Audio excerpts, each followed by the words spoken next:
لقد كان لكم في رسول الله أسوة حسنة اعوذ باللہ من الشیطان الرجیم بسم اللہ الرحمن الرحیم اللہم صلی علی محمد وعلی آل محمد کما صلیت علی ابراہیم وعلی آل ابراہیم انک حمید مجید اللہم بارک علی محمد وعلی آل محمد کما بارکت علی ابراہیم وعلی آل ابراہیم انک حمید مجید اللہم رب اشرح لی صدری ویسر لی امری واحلل عقدۃ من لسانی یفقہوا قولی۔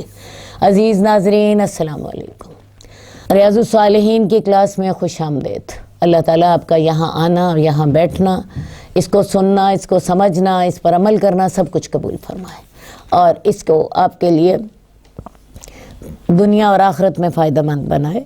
آج ہمارا جو باب ہے وہ ہے جمعہ کے دن دوران خطبہ گھٹنوں کو پیٹ کے ساتھ ملا کر بیٹھنا مکروہ ہے، اس لیے کہ اس سے نیند آتی ہے، جس سے خطبہ سننے سے محرومی اور وضو کے ٹوٹنے کا اندیشہ ہوتا ہے۔ حدیث نمبر 1707 حضرت معاذ بن انس جوہنی سے روایت ہے کہ رسول اللہ صلی اللہ علیہ وسلم نے فرمایا کہ جمعے والے دن جب کہ امام خطبہ دے رہا ہو گھٹنوں کو پیٹ کے ساتھ ملا کر نہ بیٹھا جائے۔ عرب لوگوں کی عادت تھی کہ اپنے گھٹنے کھڑے کر لیتے اور پیٹ کو ملا لیتے، گھٹنے اور پیٹ کو، اور پیچھے سے ایک کپڑا لے لیتے، ایک کپڑا یوں کر کے لا کے تو اس کے ساتھ اپنے اس کے گرد باندھ لیتے، یا پھر ہاتھوں کے ساتھ ہی گھٹنوں اور پیٹ کو اکٹھا کر لیتے تو ہاتھوں کے ساتھ اس کو سہارا دے دیتے۔ اس طرح کر کے تھوڑا سا سہارا مل جاتا ہے انسان کو۔ کپڑا اگر پیچھے سے لے آئیں اور اس کو بھی اپنے گھٹنوں کے گرد ذرا تنگ کر کے لپیٹ لیں، اس کے ساتھ بھی تھوڑا سا سہارا مل جاتا ہے۔ تو عربوں کی یہ عادت عام تھی، تو رسول اللہ صلی اللہ علیہ وسلم نے اس طرح بیٹھنے سے خطبے کے دوران منع فرمایا، کیونکہ ایسا بیٹھنے سے نیند آتی ہے اور خطبہ سننے میں کوتاہی ہو سکتی ہے۔ تو لہٰذا رسول اللہ صلی اللہ علیہ وسلم نے خطبے کے دوران اس طرح بیٹھنے سے منع فرمایا۔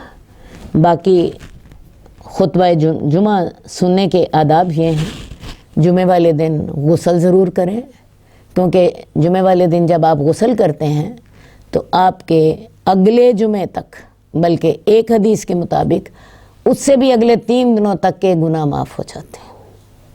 تو لہٰذا جمعے کو غسل کی عادت ڈالی ہے۔ غسل تو انسان نے کرنا ہی کرنا ہے۔ گرمیوں میں آپ ہفتے میں 2 دفعہ یا 3 دفعہ کر لیتے ہو، اس دن جمعے کے دن خاص طور پر کر لیجئے۔ سردیوں میں بھی کم از کم ہفتے میں 1 دفعہ تو غسل ہم کرتے ہی ہیں، جمعے کے دن عادت ڈال لیجئے تو پورے ہفتے کے گناہ معاف ہو جاتے ہیں، بلکہ اس سے اگلے 3 دنوں کے بھی، ٹھیک ہے۔ اس کے بعد جمعے والے دن خطبے سے پہلے پہنچا جائے۔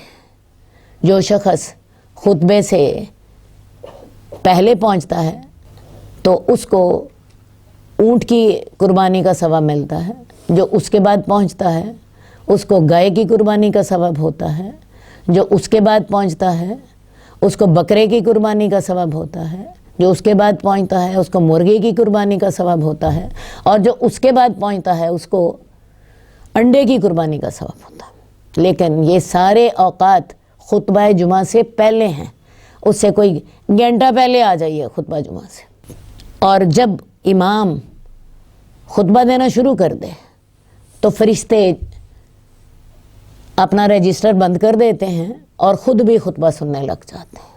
لہٰذا جب امام کا خطبہ شروع ہو گیا تو یہ جو سارے ثواب آپ کو ملنے تھے یہ ختم۔ یہ تمام ثواب تب تک ہیں جب تک آپ خطبہ جمعہ سے پہلے پہنچتے ہیں۔ اسی لیے میں نے آپ سے کہا کوئی 1 گھنٹہ پہلے پہنچ جائیے۔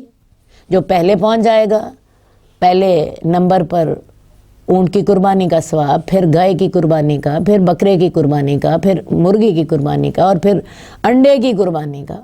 لیکن جب خطبہ شروع ہو جاتا ہے فرشتے اپنا رجسٹر بند کر دیتے ہیں اور خود بھی خطبہ سننے لگ جاتے ہیں۔ ہمارے ہاں عام طور پر لوگ جب خطبہ ختم ہو رہا ہوتا ہے اور جمعے کی نماز پڑھی جا رہی ہوتی ہے اس وقت شامل ہو رہے ہوتے ہیں، اور وہ یہ تمام سعادتوں سے محروم رہ جاتے ہیں۔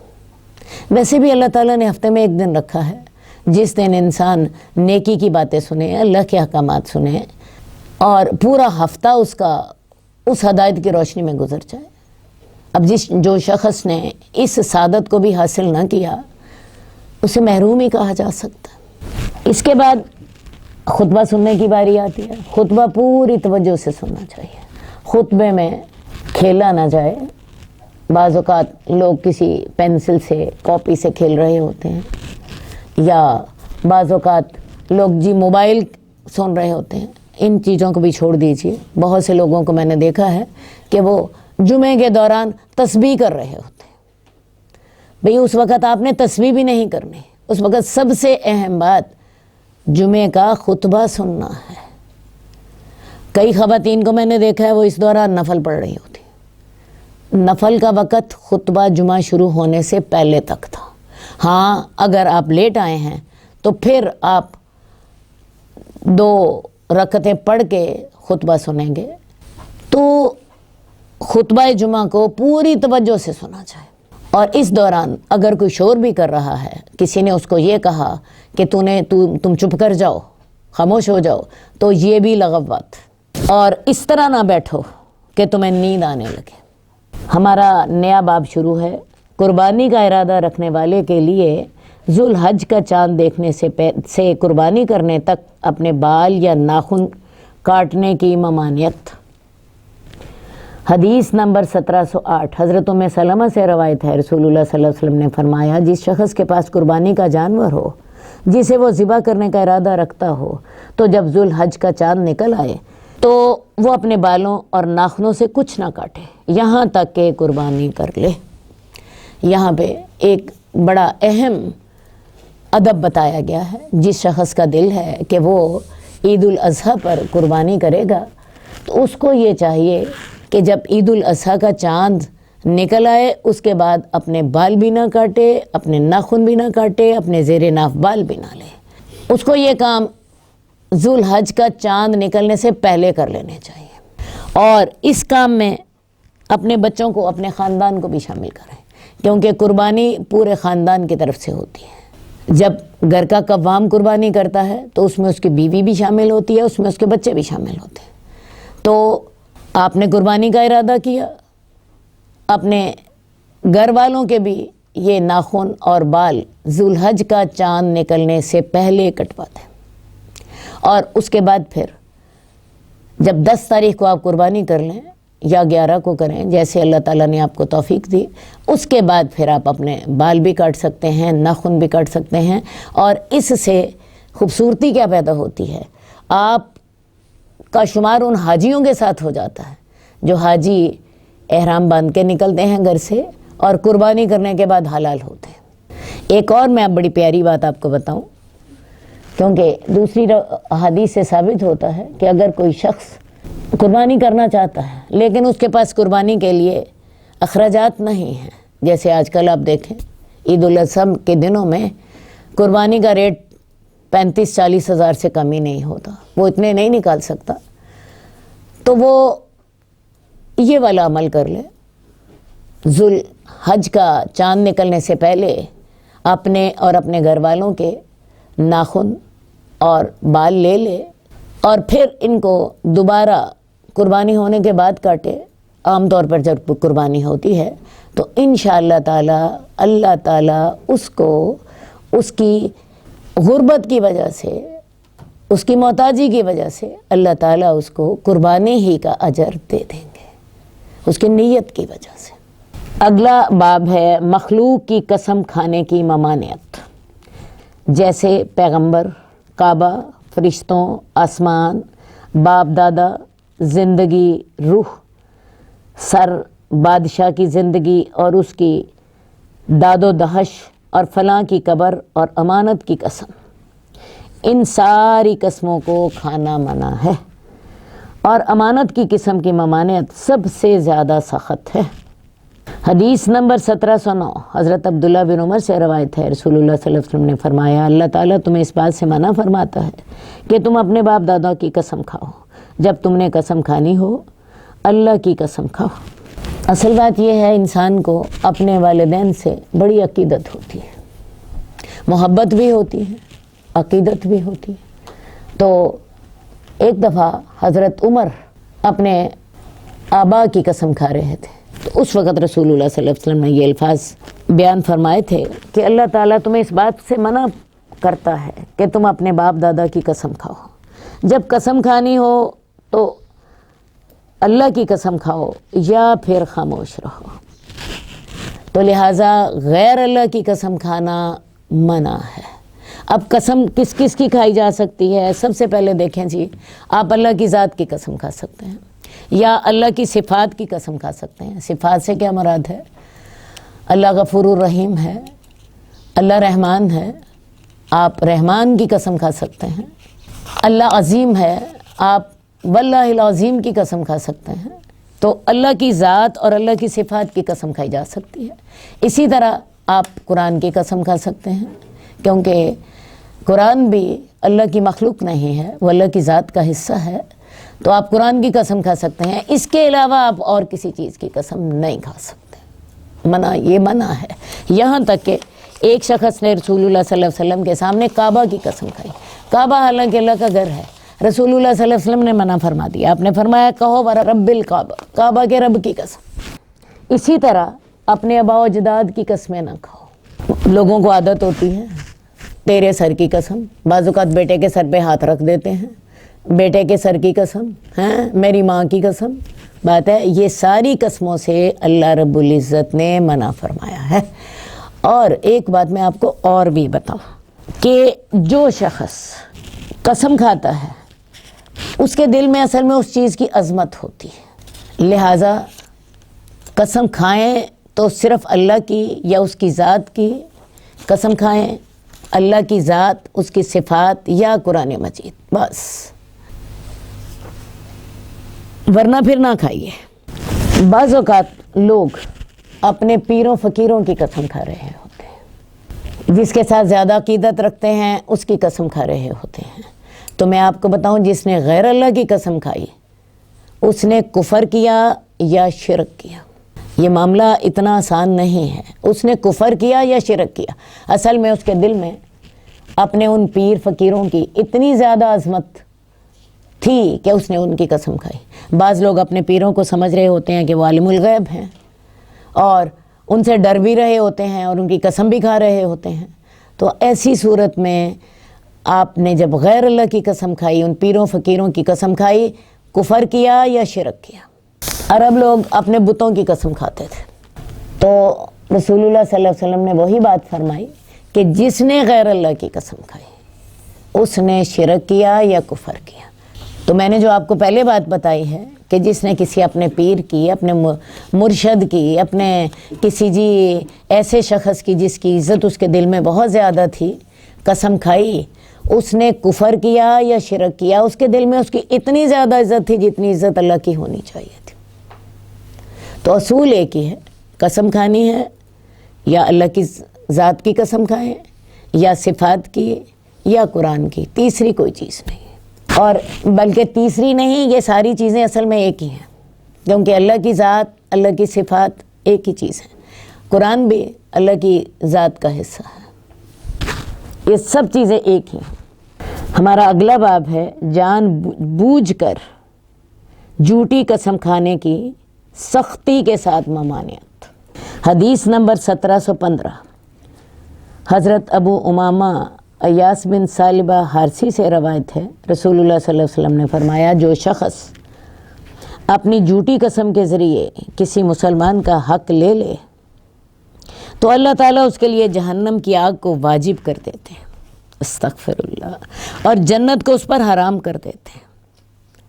ایک شخص نے عرض کیا یا رسول اللہ چاہے وہ چھوٹی سی چیز ہو، آپ نے فرمایا چاہے وہ پیلو کے درخت کی ایک شاخ ہی کیوں نہ ہو۔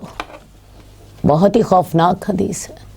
کوئی شخص جھوٹی قسم کھائے تاکہ کسی مسلمان کا حق مار لے، تو اللہ تعالیٰ اس پر جنت حرام کر دیتے ہیں، جہنم کی آگ کو واجب کر دیتے ہیں، خواہ وہ چھوٹی سی چیز ہی کیوں نہ۔ اصل بات یہ ہے کہ جب انسان جھوٹی قسم کھا رہا ہے تو اس کو یہ سوچنا چاہیے کہ وہ کس ذات کو گواہ بنا رہا ہے۔ جب ہم قسم کھاتے ہیں تو ہم اس ذات کو گواہ بھی بنا رہے ہوتے ہیں، تو اسے سوچنا چاہیے کہ وہ کس ذات کو گواہ بنا رہا ہے، کس ذات کی جھوٹی قسم کھا رہا ہے۔ وہ ذات اگر اسی وقت آسمان سے اس کے اوپر کچھ بجلی گرا دے یا زمین پھٹ پڑے، زلزلہ آ جائے، وہ چھت جس کے نیچے وہ بیٹھا ہے وہ چھت گر جائے، تو لہٰذا سب سے پہلی بات یہ ہے کہ وہ قسم کس کی کھا رہا ہے؟ اللہ رب العزت کی، جو سب کچھ کرنے پہ قادر۔ اور نمبر 2، وہ کسی کا حق مارنا بھی چاہ رہا ہے، تو اس کے لیے اللہ تعالیٰ جنت کو حرام کر دیتے ہیں اور دوزخ کو واجب کر دیتے ہیں۔ اب اگر کسی نے ایسی قسم کھا لی، بھئی ہو گئی غلطی، نہیں احساس تھا تب، اس جرم کی جو سختی ہے اس کا نہیں علم تھا، اگر کسی نے کھا لی تو کیا کرے؟ تو اس قسم کا کوئی کفارہ نہیں ہے۔ ہاں یہ ہو سکتا ہے کہ جو اس نے کسی کا حق مارا ہے وہ اس کا حق اس کو واپس کرے اور اس ظلم کی تلافی کرتے اور پھر اللہ سے توبہ کرے، پھر اللہ سے استغفار کرے، تو پھر امید کی جا سکتی ہے کہ یہ جو جنت اس پر حرام ہوئی تھی اور یہ جو آگ اس پہ لازم ہو گئی تھی، اللہ تعالیٰ اس کی بخشش فرماتا ہے۔ قسم کھانے کے بعد اگر اسے بہتر پہلو دیکھے تو جس چیز پر قسم کھائی ہے اسے اختیار کر لے اور اپنی قسم کا کفارہ ادا کر دے، یہ معاملہ مستحب ہے۔ یعنی اگر کسی شخص نے کوئی قسم کھائی اور قسم کھانے کے بعد اس کو احساس ہوا کہ میں نے غلط قسم کھا لی ہے، مجھے ایسی قسم نہیں کھانی چاہیے تھی، تو ایسا کرے، اپنی قسم کا کفارہ دے دے اور وہ بہتر پہلو جس کا اس کو بعد میں احساس ہوا ہے اسے اختیار کر لے۔ یہ کام مستحب ہے، یہ بہتر ہے۔ لیکن یاد رکھیے اس قسم کا تعلق آئندہ سے ہوگا، مستقبل سے ہوگا۔ وہ جو پچھلی حدیث میں ہم نے پڑھا ہے، کسی شخص نے جھوٹی قسم کھا لی کسی ماضی کے واقعے کے بارے میں کہ فلاں شخص نے ایسے کیا تھا اس کا حق مارنے کے لیے، ٹھیک ہے، تو اس کا کوئی کفارہ نہیں ہے۔ یہ آئندہ مستقبل کے معاملے میں بات ہو رہی ہے۔ حدیث پڑھ لیں، میں پھر آپ کو اس کی کچھ مثالیں بھی دے دیتی ہوں۔ حدیث نمبر 1717 حضرت عبد الرحمن بن سمرہ سے روایت ہے کہ مجھ سے رسول اللہ صلی اللہ علیہ وسلم نے فرمایا، جب تو کسی کام پر قسم کھائے پھر تو اس قسم کے پورا نہ کرنے کو بہتر سمجھے تو وہ کام کرو جو بہتر ہے اور اپنی قسم کا کفارہ دے دے۔ فرض کیا جی آپ نے قسم کھا لی، میں جی آئندہ سے فلاں کے گھر نہیں جاؤں گا، غصے میں کھا لی، لڑائی ہو رہی تھی، وعدہ کر لیا قسم کھا کے کہ میں تو اپنے باپ کا بیٹا نہیں ہوں اگر میں تمہارے گھر آ جاؤں، بعد میں احساس ہوا کہ یہ تو میں نے غصے میں بڑا غلط کام کر لیا اور غلط قسم کھا لی، تو ایسا کرے وہ اپنی قسم توڑ دے، قسم کا کفارہ دے دے اور اس کے گھر جانا شروع کر دے۔ یہ تو معاملہ میں نے آپ کو بتایا دنیا کے بارے میں۔ کسی شخص نے اپنی بیوی سے قسم کھا لی، تیری شکل نہیں آئندہ دیکھوں گا، ایسا غصہ چڑھا تھا آئندہ تیری شکل ہی نہیں میں نے دیکھنی ہے، اور قسم کھانے کے بعد احساس ہوا کہ اوہو میں تو بہت ہی غلط کام کر بیٹھا ہوں۔ اب کیا کرنا چاہیے اس کو؟ اب اس کو کیا کرنا چاہیے؟ ایسے معاملات میں اپنی قسم کا کفارہ دے اور بیوی سے اس کی شکل دیکھے جا کے۔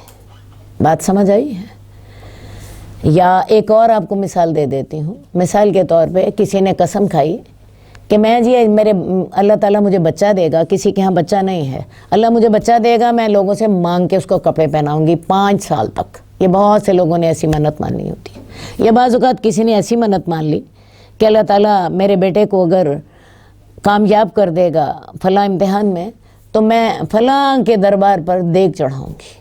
آپ کو احساس ہوا بعد میں کہ وہ خود دیگ چڑھانا تو شرک ہے کسی کے دربار پر، یا آپ کو احساس ہوا کہ میں کیوں لوگوں سے مانگ کے کپڑے پہناؤں، اللہ تعالیٰ نے جب مجھے اپنے گھر میں دیے ہیں، تو اس وقت ایسا کیجئے، اس قسم کا کفارہ دے دیجئے اور وہ کام کر لیں جو بہتر۔ اللہ کے رسول صلی اللہ علیہ وسلم خود بھی ایسا کرتے تھے. رسول اللہ صلی اللہ علیہ وسلم نے قسم کھا لی کہ میں آئندہ شہد نہیں پیوں گا. اللہ تعالیٰ نے قرآن مجید میں آیت اتار دی، قد فرض اللہ لکم تحلۃ ایمانکم، اللہ تعالیٰ نے تمہارے اوپر قسموں کو توڑنا فرض قرار دے دیا.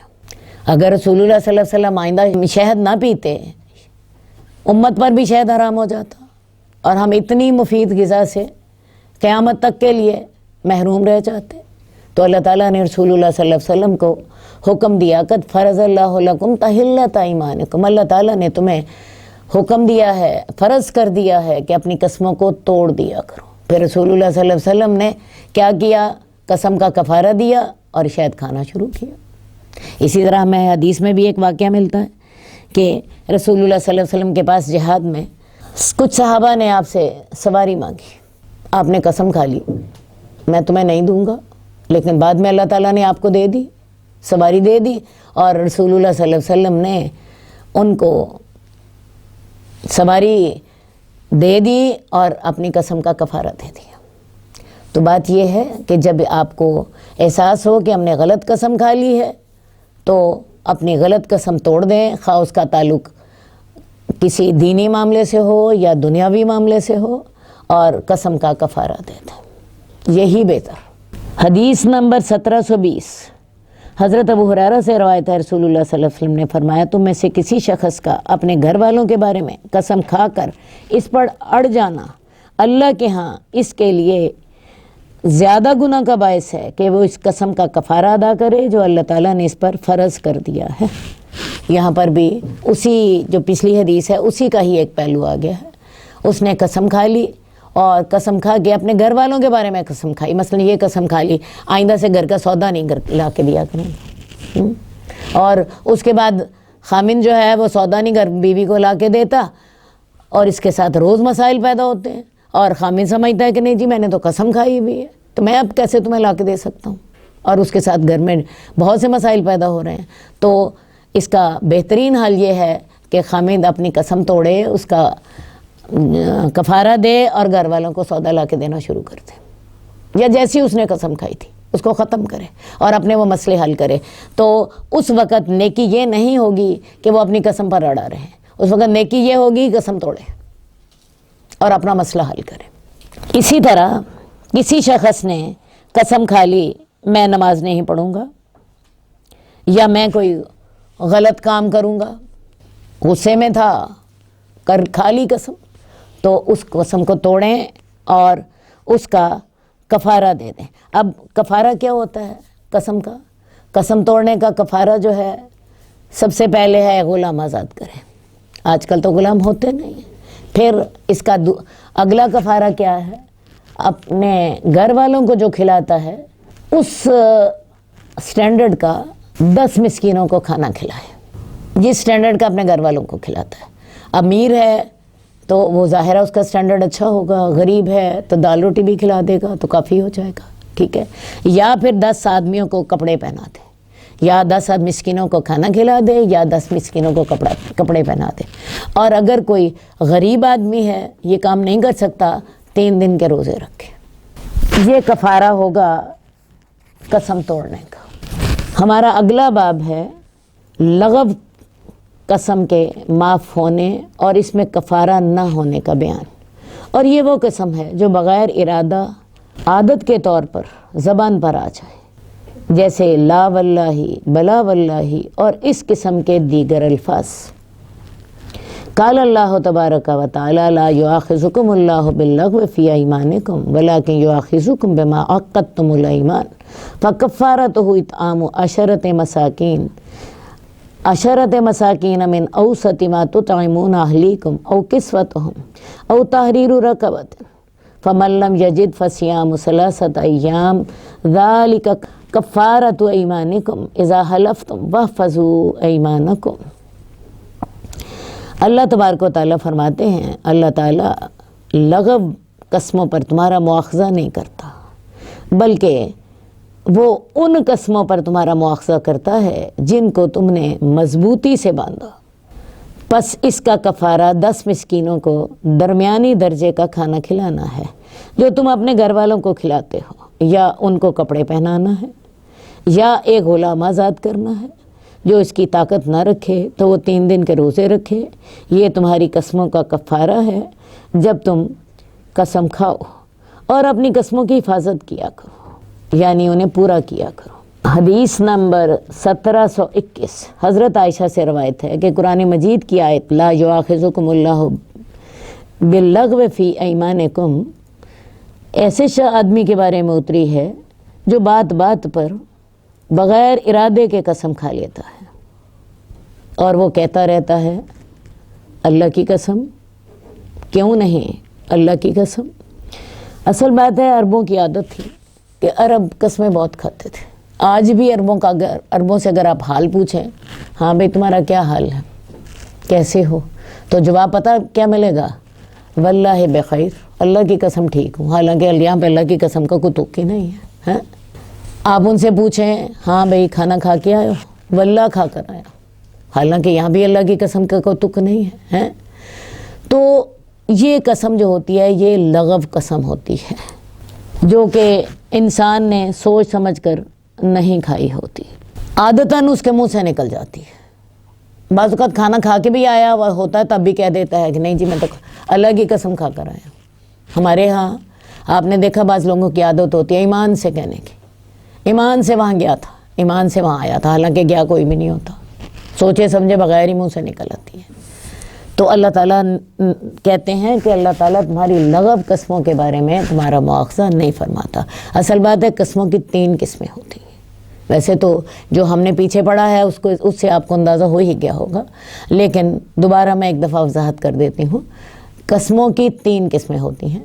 سب سے پہلے لغو قسم جو کہ سوچے سمجھے بغیر منہ سے بغیر ارادے کے نکل گئی، اللہ تعالیٰ سمجھتے ہیں یہ انسان کی عادت ہے، وہ اپنی عادت سے مجبور ہے، اللہ تعالیٰ اس میں مواخذہ نہیں کرتے۔ دوسری قسم ہوتی ہے یمین غموس۔ یمین غموس سے مراد یہ ہے کہ کسی نے کسی کا حق مارنے کے لیے جان بوجھ کے غلط قسم کھائی، جس پر آپ نے پیچھے پڑھا کہ اللہ تعالیٰ اس کے پر پھر جنت حرام کر دیتے ہیں اور دوزخ کی آگ واجب کر دیتے ہیں۔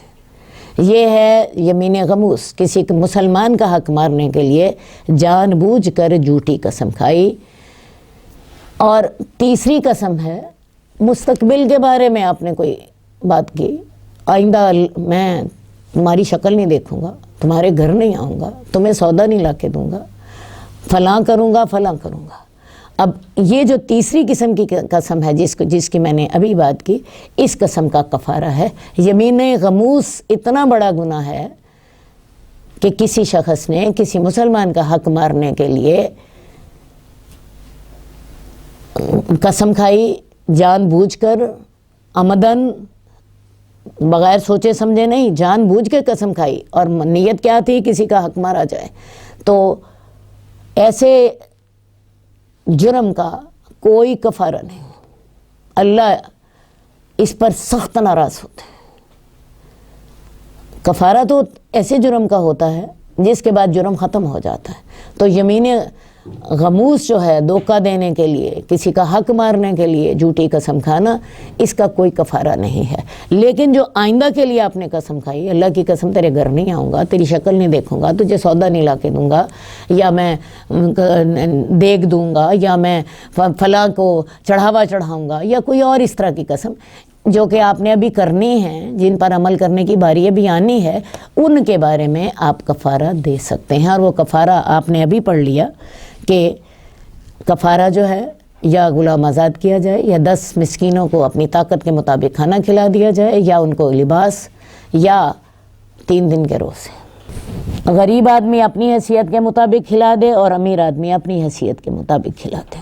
ہمارا اگلا باب ہے سودا کرتے وقت قسم کھانے کی کراہت کا بیان، یعنی سودا کرتے وقت قسم نہیں کھانی چاہیے، یہ بات مکروہ ہے اگرچہ وہ سچا ہی کیوں نہ ہو۔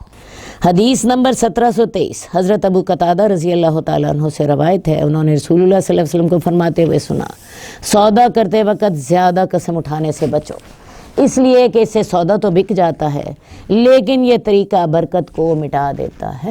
بعض دکانداروں کی عادت ہوتی ہے، آپ نے دیکھا بات بات پہ قسم کھا رہے ہوتے ہیں، اور قسم کھانا اسلام میں پسندیدہ نہیں ہے۔ قرآن مجید میں اللہ تعالیٰ کہتے ہیں وَلَا تُطِعْ كُلَّ حَلَّافٍ مَّهِينٍ، تو ایسے شخص کی بات نہ مان جو کہ زیادہ قسمیں کھاتا ہے۔ اصل میں زیادہ قسمیں کھانے والا منافق ہوتا ہے، جھوٹا آدمی ہوتا ہے۔ ایسے آدمی کو اپنی بات کا یقین نہیں ہوتا، اپنے آپ کو بھی پتہ ہوتا ہے میں غلط کر رہا ہوں، اسی لیے وہ ایک قسم نہیں کھاتا، وہ کئی قسمیں کھا لیتا ہے، ٹھیک ہے۔ اور اسی لیے یہ منافق کی عادت ہوتی ہے۔ مسلمان آدمی قسمیں نہیں کھاتا، وہ اپنی بات کا سچا ہوتا ہے، اسے اپنے دل میں پتہ ہوتا ہے میں جو بات کر رہا ہوں میں کھری بات کر رہا ہوں، میری بات مانی جائے گی۔ یہ بالکل ویسی بات ہے جیسے چور کی داڑھی میں تنکا ہوتا ہے، وہ اپنی داڑھی کو کنگالتا رہتا ہے، حالانکہ لوگوں کو تو پتہ نہیں ہوتا، اسے اپنے دل میں پتہ ہوتا ہے کہ میں چور ہوں، تو چور کی داڑھی میں تنکا ہوتا ہے، ٹھیک ہے جی۔ تو لہٰذا قسم کھانے سے رسول اللہ صلی اللہ علیہ وسلم نے منع فرمایا ہے۔ آپ نے فرمایا اس سے تمہارا سودا تو بک جاتا ہے لیکن اس سے برکت نہیں رہتی۔ تو اگر وہ سچا ہو تو تب بھی رسول اللہ صلی اللہ علیہ وسلم نے منع فرمایا، اور اگر وہ جھوٹی قسم کھا رہا ہے تو پھر تو معاملہ زیادہ ہی خراب ہو گیا، تو اس لیے عام زندگی میں بھی قسمیں کھانے والا آدمی ناپسندیدہ ہے، کیونکہ یہ منافق کی صفت ہے، یہ ایک مومن کی صفت نہیں ہے۔ مومن قسم کھاتا ہے کبھی کبھار جب ضرورت پڑے، اور پھر اپنی قسم کا پہرا دیتا، بات میں وہ اس کا تکیہ کلام قسمیں کھانا نہیں ہوتا، یا وہ بات بات پہ قسم نہیں کھاتا۔ حدیث نمبر 1725 حضرت عبداللہ بن عمر سے روایت ہے، رسول اللہ صلی اللہ علیہ وسلم نے فرمایا جو اللہ کے واسطے سے پناہ مانگے اس کو پناہ دے دو، اور جو اللہ کے نام پر مانگے تو اس کو عطا کر دو، اور جو تمہیں دعوت دے تو اسے قبول کر لو، اور جو تمہارے ساتھ احسان کرے اس کا بدلہ دو۔ زندگی گزارنے کے لیے بہت سے اصولوں کی ضرورت ہوتی ہے۔ رسول اللہ صلی اللہ علیہ وآلہ وسلم اس حدیث میں ہمیں آداب زندگی کے بارے میں بتا رہے ہیں جن کے ساتھ زندگی اچھی گزرتی ہے۔ جو شخص تمہیں اللہ کا نام لے کر تم سے پناہ مانگے اسے پناہ دے دو، اور جو تم سے اللہ کے نام پر کچھ مانگے اس کو اللہ کے نام کی لاج رکھتے ہوئے اس کی ضرورت پوری کر دو۔ لیکن اگر کسی سوالی کے بابت یقین ہو کہ یہ پیشہ ور گداگر ہے اور حقیقت میں ضرورت مند نہیں ہے تو اس کو نہ دینا بہتر ہے، تاکہ اسلامی معاشرے میں گداگری کی حوصلہ شکنی ہو۔ آج کل آپ نے دیکھا پاکستان میں کیا حالات، لوگوں نے کام کرنے کی بجائے گداگری کو ہی پیشہ بنا لیا، اور اچھے بھلے ہٹے کٹے صحت مند لوگ مانگ رہے ہوتے ہیں اور گداگروں کے گروہ مانگ رہے ہوتے ہیں۔ تو لہٰذا اگر کسی سائل کے بارے میں آپ کو یقین ہو کہ یہ پیشہ ور گداگر ہے اور حقیقت میں ضرورت مند نہیں ہے تو اس کو نہ دیں۔ اس کے علاوہ اگر تو کوئی تمہارے ساتھ احسان کرے تو اس کا بدلہ دو۔ وَإِذَا حُيِّيتُم بِتَحِيَّةٍ فَحَيُّوا بِأَحْسَنَ مِنْهَا أَوْ رُدُّوهَا، جب تمہیں کوئی تمہارے ساتھ کوئی نیکی کرے، تمہیں کوئی تحفہ دے تو تم اس سے بہتر اس کو دو، ورنہ کم از کم اتنا تو دے ہی دو۔ اور اگر کسی کے پاس اتنا بھی بدلہ دینے کی طاقت نہ ہو تو اس کے لیے دعائے خیر کرو، یہاں تک کہ تمہیں یقین ہو جائے کہ تم نے اس کو بدلہ دے دیا ہے۔ اب کسی شخص نے آپ کے ساتھ نیکی کی، یا کوئی آپ کو ہدیہ دیا، کوئی آپ کے ساتھ خیر کی، کرنا تو آپ کو یہ چاہیے کہ آپ اس کے ساتھ اس سے بہتر خیر کریں، یا کم از کم اتنی برابر ہی کر دیں۔ لیکن کسی شخص کے پاس ایسے حالات نہیں ہیں کہ وہ اس کے ساتھ اتنی نیکی کر سکے، تو پھر ایسا کرے اس کے لیے دعائے خیر کر دیں، اس کی تعریف کریں، اسے کہیں اس کے احسان مند ہوں، آپ نے میرے ساتھ یہ نیکی کی ہے اور اس کے ساتھ مجھے بڑا فائدہ ہوا ہے۔ یہ تو تھا اس کا ایک پہلو۔ دوسرا پہلو کیا ہے؟ اس کے لیے دعائے خیر کریں، اور اتنی دعا کریں کہ آپ کو یہ سمجھ آئے کہ میں نے اس کی نیکی کا بدلہ دے دیا ہے۔ اور اس کا ایک طریقہ یہ بھی ہے کہ آپ اس کو یہ کہہ دیں جزاک اللہ خیر، اللہ تجھے بہترین بدلہ دے، یعنی میں تو تمہیں بدلہ دیتا تو تھوڑا دیتا، اللہ اپنی شان کے مطابق تمہیں بدلہ عطا فرماتے. تو لہٰذا کسی نے احسان کیا ہے اس کے ساتھ اتنا ہی احسان کریں، بلکہ اس سے بہتر احسان کریں، اور اگر نہیں ہو رہا اس کا شکریہ ادا کریں کم از کم، اور اس کے احسان مند ہوں. اور دوسری بات یہ ہے کہ اس کے لیے دعا کریں، اتنی دعا کریں کہ آپ کو یقین آ جائے کہ میں نے اس کے احسان کا بدلہ دے دیا ہے. اور اس کے لیے بہترین الفاظ ہیں جزاک اللہ خیر، اللہ تجھے بہترین بدلہ دے دے. اللہم صلی علی محمد وعلی آل محمد کما صلیت علی ابراہیم وعلی آل ابراہیم انک حمید مجید. اللہم بارک علی محمد وعلی آل محمد کما بارکت علی ابراہیم وعلی آل ابراہیم انک حمید مجید. مولاي صل وسلم دائما ابدا على حبيبك خير الخلق كلهم. مولاي صل وسلم